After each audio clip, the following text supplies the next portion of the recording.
Well, what's going on, Cardinal Nation? Well, solid game today, a big win. Uh, a nail-biting win, but we get it done. 6-5 win against the New York Mets in the first game of this day-night doubleheader. Playing a doubleheader for the second time this week and already the third time this season. Uh, 6-5 win over the New York Mets. Uh, as the Mets would take the lead early.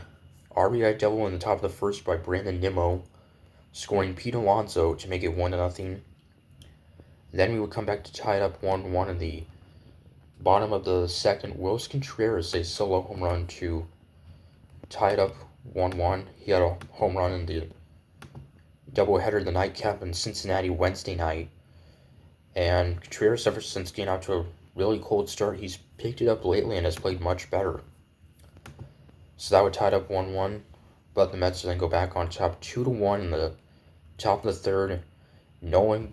Jesse Winker, a sacrifice fly, scoring Juan Soto to make it 2-1 Mets.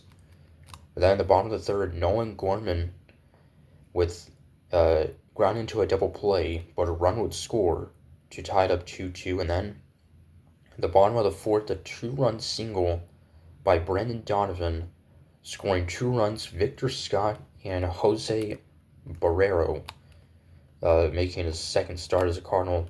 Just got caught up from the minors. So that would put us up 4-2, and then Contreras would have a 2-run single to put us up 6-2.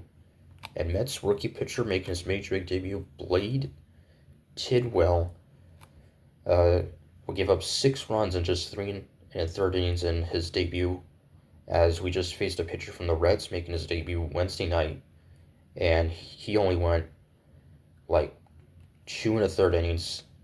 And now in this one, another short outing for a pitcher making his debut. And then the Mets will bring on ex-Cardinal reliever Yenesis Cabrera. This is actually his second game with the Mets. Just got called up from the minors.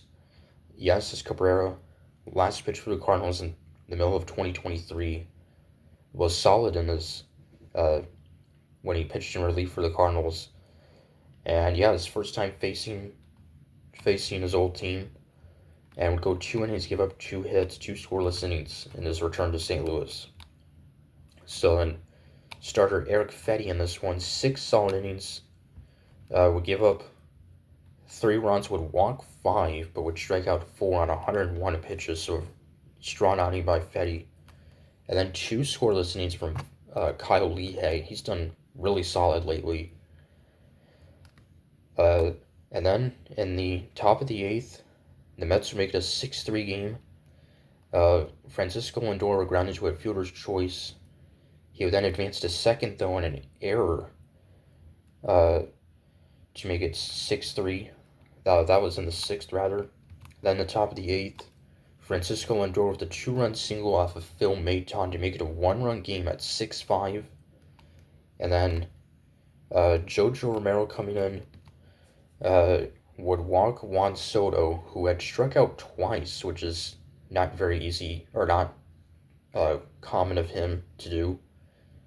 And Romero would then strike out Pete Alonso, probably one of the most dangerous hitters in baseball right now. He was named Player of the Month for March/April.